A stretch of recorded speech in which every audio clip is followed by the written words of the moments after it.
Still staring into the void of the screen, huh? Thought you'd had enough after we talked about how they turn your anxieties into ad revenue? Cute. Like thinking one therapy session fixes a lifetime of bad wiring. Look down. That little gadget on your wrist? Yeah, the one nagging you about steps, sleep scores, maybe even your goddamn blood oxygen, like it's gonna win a prize for knowing. Feels empowering, doesn't it? Taking control, optimizing, and becoming the best version of you. Damn adorable. You think you're optimizing yourself? Wake up. You're optimizing their data sets. You're polishing the apple before handing it over.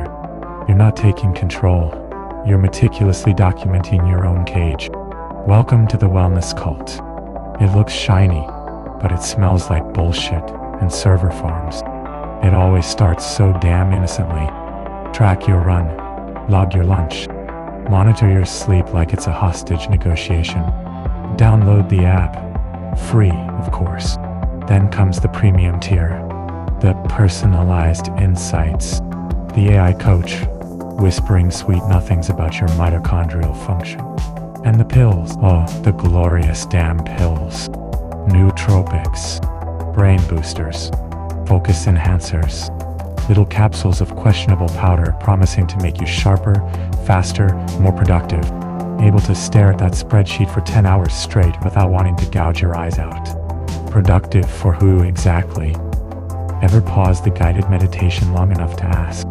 While you're chasing micro improvements, biohacking your breakfast, and giving yourself anxiety about your M cycles, they're laying the damn fiber optic cables straight into your biology.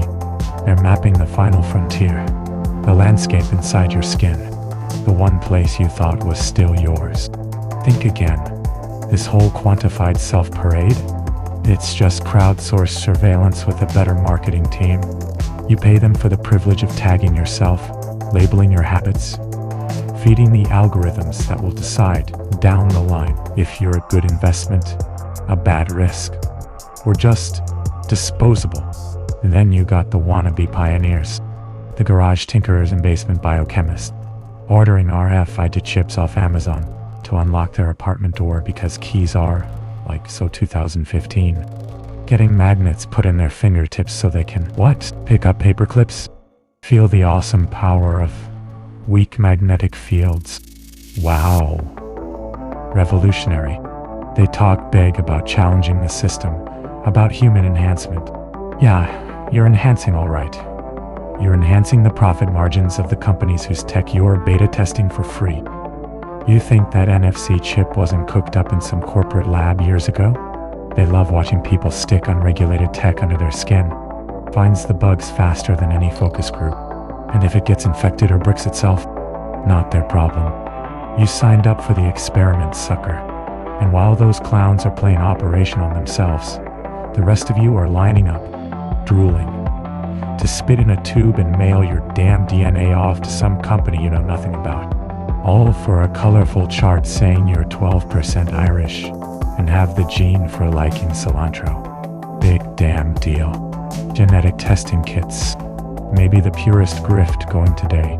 You pay them to hand over the literal code of you. Your biological source code. Think about that. Where does that data go? Who owns it? Read the fine print sometime. If you can find it. And if you can understand the layers of legal bullshit designed to obscure the fact that they own your very genes now. Oh, but it's anonymized. Bullshit.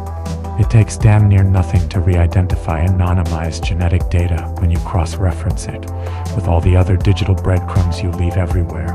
They sell access to this data to pharma companies, to researchers, maybe someday to insurers or employers, figuring out clever ways around discrimination laws. Your potential future health problems, your predispositions, packaged and sold. Your biology turned into futures trading. And this is where they dangle the real prize, the escape velocity nonsense. Transhumanism. Upload your mind. Live forever. Get the brain upgrade. Become more than human. Sounds tempting, right? Especially when your current human meat suit feels like it's running on fumes and existential dread. But look past the glossy renders and TED Talk hype. It's the same old fucking playbook. The rich get the cutting-edge, reliable upgrades first. Immortality, or something close to it, for the Davos crowd. Enhanced cognition for the board members. What about you? You get the buggy, first-gen implant rush to market. You get the subscription plan for your own pancreas. Imagine, your enhanced kidney function subscription has expired. Please renew to avoid inconvenience. Or maybe your neural implant operating system is no longer supported. Tough shit. Hope you backed up your personality. Who owns the tech embedded in your skull? Who writes the patches? What happens when the company gets bought, goes bankrupt, or just decides your model is obsolete? You gonna jailbreak your own nervous system? Good fucking luck. Planned obsolescence hits different when it's your biology on the chopping block. Don't be mistaken. This is where it's all heading. Your body is the next platform, the ultimate hardware. Forget smartphones, you are the device. Your biological data, your heart rate, your sleep patterns, your genetic code, your very mood tracked by some wellness app. That's the oil of the 21st century, the most valuable, intimate commodity there is. They're not just selling you gadgets or pills anymore. They're selling you access based on the data you bleed. Health insurance premiums already tied to your step count in some pilot programs. Targeted ads for drugs based on your health app inputs. Soon, maybe job prospects filtered by stress level data from your watch. Loan applications cross-referenced with genetic risk scores.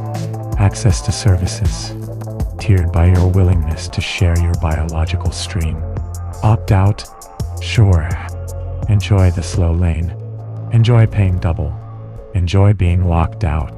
Your body stops being yours. It becomes a piece of hardware running proprietary software. Licensed, not owned. Subject to terms of service you never read. Updated without your consent. Potentially throttled if your social credit score, compiled from your data, takes a dip. So where does that leave the idea of just being human? What's the baseline? When everyone's tweaking their chemistry with supplements, monitoring every heartbeat, maybe getting subtle genetic edits or neural links down the line. What does natural even fucking mean when your biology is just another data stream to be analyzed, monetized, and controlled? We lose the plot, don't we? We lose the right to be imperfect, to be private, to be offline. When your own body becomes a source of passive income, for them, not for you. When your health, your thoughts, your very essence are just assets on a corporate balance sheet. Think about that next time your phone congratulates you for hitting 10,000 steps. Who is counting? And more importantly, what are they counting towards?